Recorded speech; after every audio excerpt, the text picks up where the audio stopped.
Today in Real Life Orgo, we're going to learn about organic adhesives. The use of adhesives dates back to 70,000 BC. In South Africa, the cavemen used a glue-like substance composed of tree sap and red ochre to preserve the paintings they made on the walls. The next breakthrough came with the Egyptians in 2000 BC with a liquid adhesive. They used extracts from animals, from their bones, blood, and connective tissue in their wooden artifacts. It wasn't until the 1700s that the first industrially made liquid adhesive came to the market. It started in Holland and was called horse glue, since ranchers deposited their old horses to the glue factories to use for extracts. In 1932, Border, an American food beverage manufacturing company, came out with Elmer's glue in the American market. Also at this time, strict laws regarding animal protection came about, so no living animals were to be used in the glue-making process, which gave rise to synthetic and plant-based glues. In 1974, the first VPA, or polyvinyl alcohol-based multipurpose glue, came to the industry called Casco. The PVA is a thermoplastic and rubber-like synthetic adhesive that is more efficient and environmentally friendly. Today, adhesive manufacturers are trying to create a synthetic sate, the chemical that surrounds a gecko's feet, causing an adhesive effect. This type of adhesion is on the molecular level that would not contain any harmful chemicals.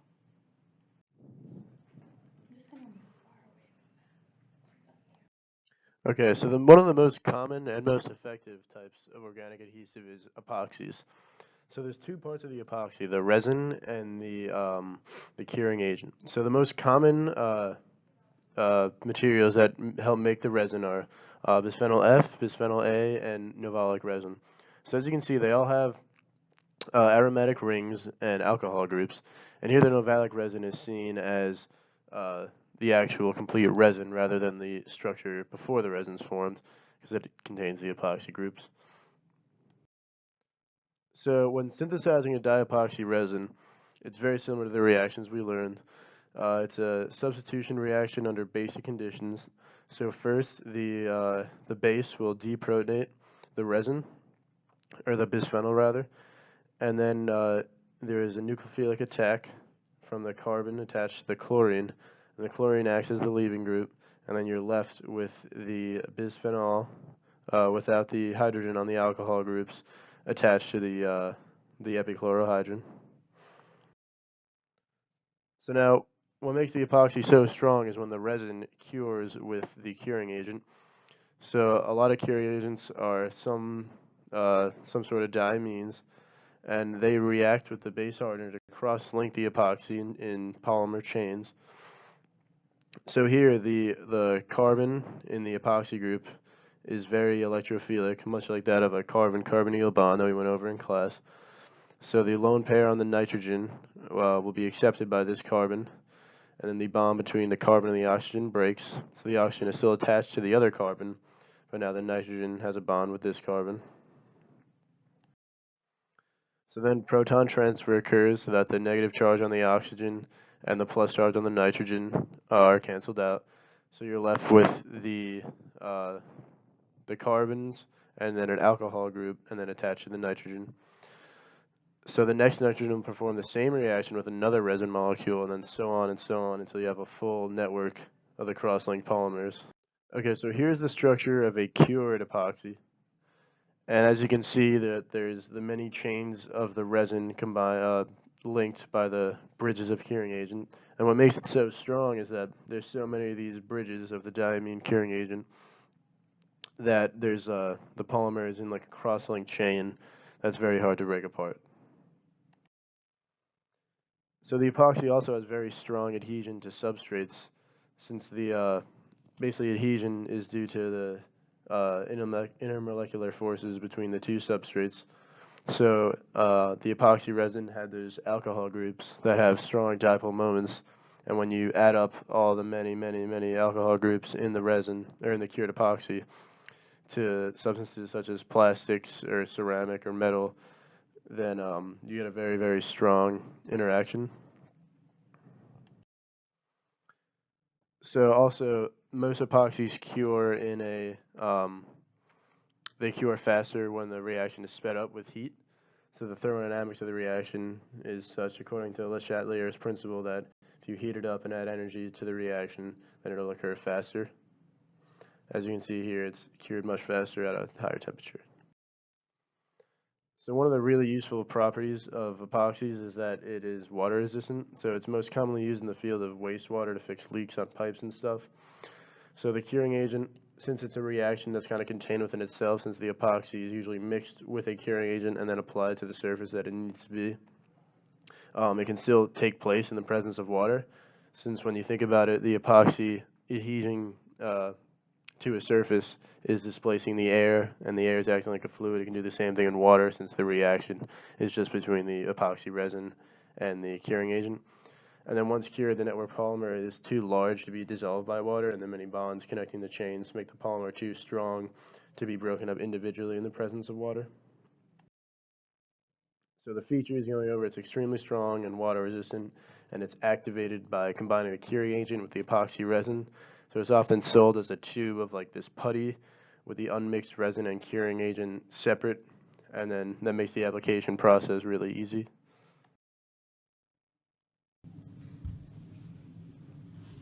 Okay, so we're going to demonstrate how the epoxy is a water-resistant adhesive by curing it on the bottom of this plastic cup with a hole drilled in the bottom. So we'll pour water in it after the epoxy is somewhat cured and test its adhesion and water-resistant properties. So most epoxies come in like this kind of tube thing with the resin and then the curing agent separate. So we'll cut off a small piece. And now the instructions are to knead the cut off piece of the tube, and what that does, it starts the reaction between the curing agent and the resin. So the cross-linked polymer starts to form, and then when you place it on your object, the reaction keeps occurring and it cures for usually like about an hour. So we'll just keep going here to make sure it's all reacted.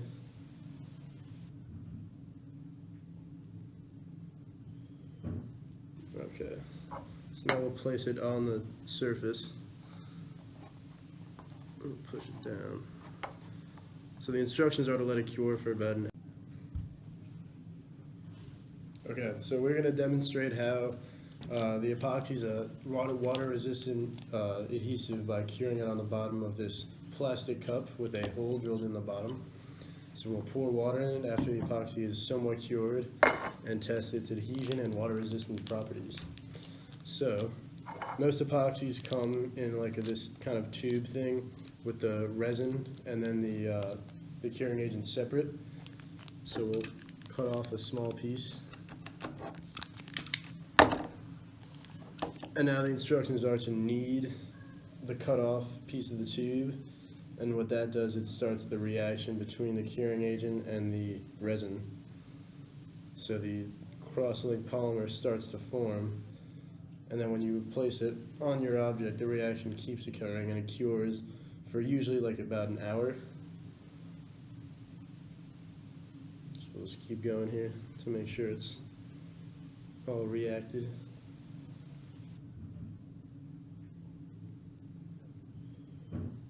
Okay, so now we'll place it on the surface.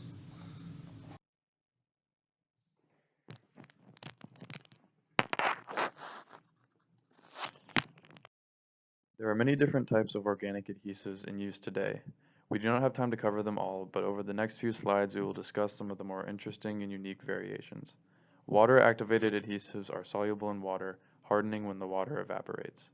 Heat-sensitive adhesives, as you saw in the demo, cure faster with the addition of heat due to Le Chatelier's principle. Light-activated adhesives have initiators that form free radicals with the addition of ultraviolet light, and methyl methacrylate adhesives are used on corners of glass panes and in places where flexible seals are required. As mentioned before, water-activated adhesives have polymers in solution that harden on the substrate when the water present in the glue evaporates. The reason the glue on the inside of the bottles does not dry is the airtight seal keeping the water vapor inside. Water-based polymers are still created using free radical polymerization. This process just occurs before packaging of the product. Light-activated adhesives use free radicals as well. However, they are formed on-site when the adhesive is cured. These free radicals are created using light in the range of around 300 to 500 nanometers, depending on the chemicals used. A good reason light-activated adhesives are used on humans is because free radicals can be dangerous in organic environments, and it is better to focus chain reactions in a desired area and to be able to turn them off on command. DMPA is the photoinitiator in many resins, and acrylol chloride can also be used. It can form free radicals with the addition of 300 nanometer light. Polyethylene glycol diacrylate is used in light-sensitive adhesives as the main monomer for the resulting polymer chain. Trimethylolpropane triacrylate is used as the branching mechanism in resins. It allows for a split in up to 3 new directions, allowing the polymers to grow. Methyl methacrylate adhesives are acrylic adhesives typically used as a sealant due to their water resistance, flexibility, and durability. This type of organic adhesives is activated using free radicals created with peroxides or hydroperoxides. A peroxide has 2 oxygens connected to one another, as is the case with benzoyl peroxide, the chemical in the middle of the image. Hyperperoxide is a peroxide with a lone hydrogen tying off one end. The molecule above is 2-iso-bis-isobutyrylnitrile. Both of the molecules shown are initiators because they decompose very easily and in a special way so that they create 2 molecules with free electrons, or free radicals, on them. These molecules will go throughout the resin activating polymer chains in a chain reaction.